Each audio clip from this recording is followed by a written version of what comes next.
affected at all by the financial upheavals that we've seen on Wall Street? You know, it's a little bit difficult for me to increase our working capital facility these days, but we actually have a good bank and a good investment partner with Credit Suisse that has provided that funding. So no, we haven't seen it. This is the only sector that's really growing. You know, these are the only new jobs that are coming into the United States right now, are the green-collar jobs. This is the only industry, biofuels, renewable energy, that investors want to invest in. This fuel, when I go out and drive my diesel with this kind of fuel in it, am I polluting the air at all? You're significantly reducing pollution. Less than old diesel, certainly, but also less than gasoline as well. And gasoline and ultra-low sulfur diesel even. So you're virtually eliminating sulfur emissions. You are reducing carbon dioxide, which is the global warming emissions, by close to 80%. Particulate matter is down close to 65%. And I live in Harlem, and that's a big issue because we have 25% of our kids have asthma. Yeah.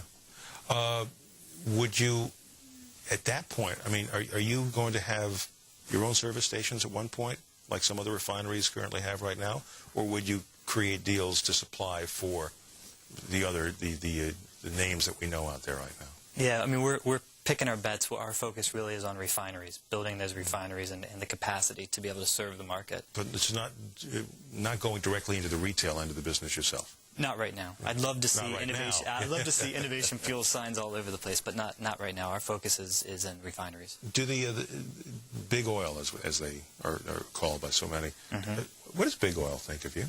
Do they view you as a threat, or as an opportunity somewhere down the road to supply the stuff that people will want? Well, unfortunately, for every gallon of biodiesel we produce, that's one less gallon of diesel that is sold by a big oil company. And up until now, when we call big oil, they literally hang up the phone. But with mandates coming into place in the United States, and also, obviously, Europe is fundamentally strong in the biodiesel business, we're starting to see momentum. A little momentum. You can take a break. Back with John Fox in a moment. Thanks.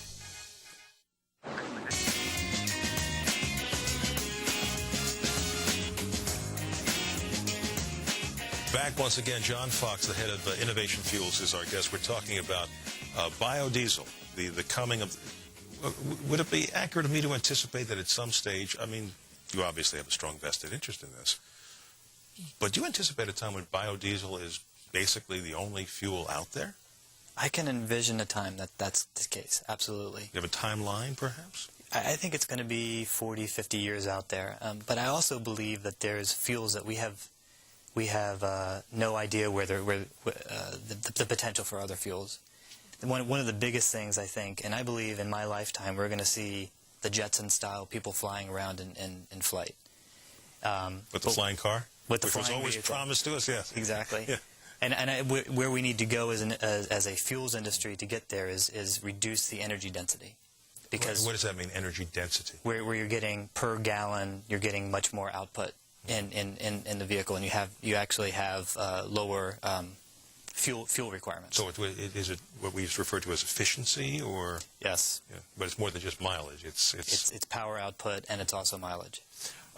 We went to break talking about big oil's reaction to what you're doing, but do they have any interest at all in collaborating with you over these opportunities that you see out there as being obvious, and one would assume that they must see as well?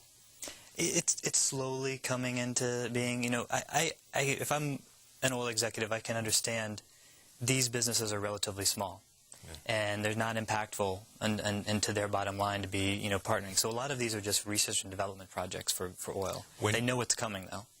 And one wonders, if they know it's coming, would they not want to go out and deploy some of their substantial resources to developing what they could on their own and try to, I mean, we've seen big businesses, I'm not saying they would necessarily, although one could imagine they might, want to squash a young competitor. Right.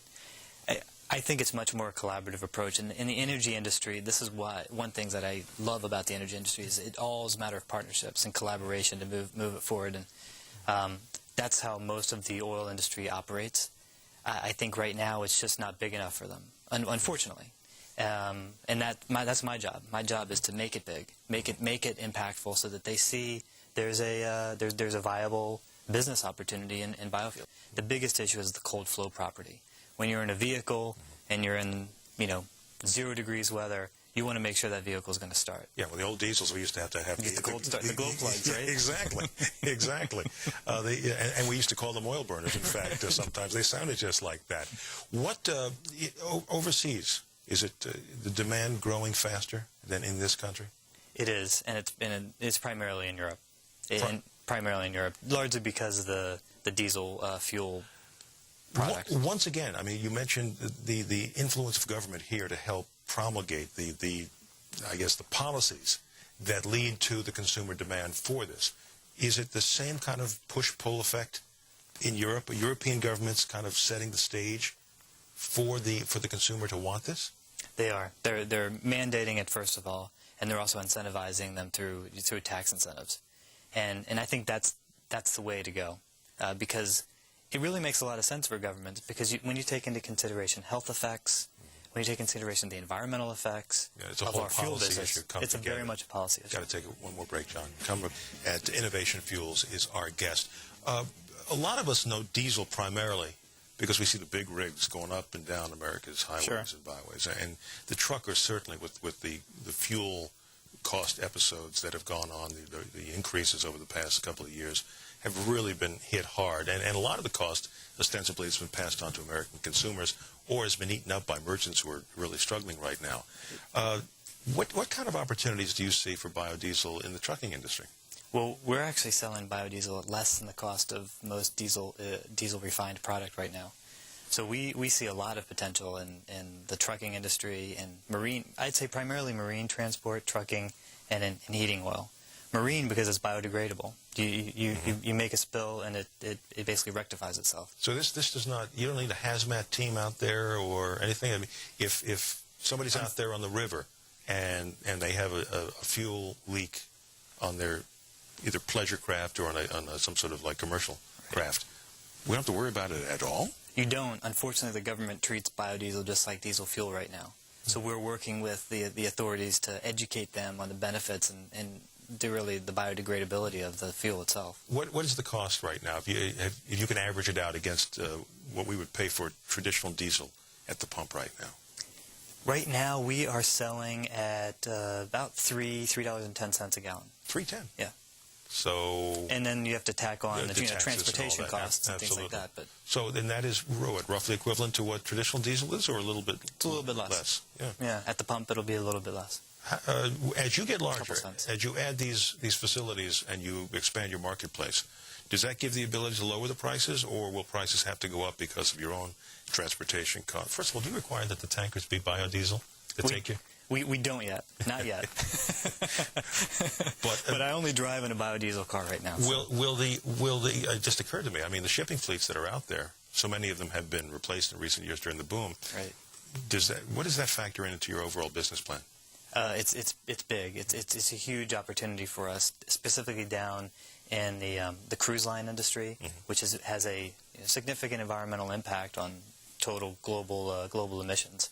They've been instrumental in actually dedicating a portion of their engines to run off of biodiesel, and that's increasing.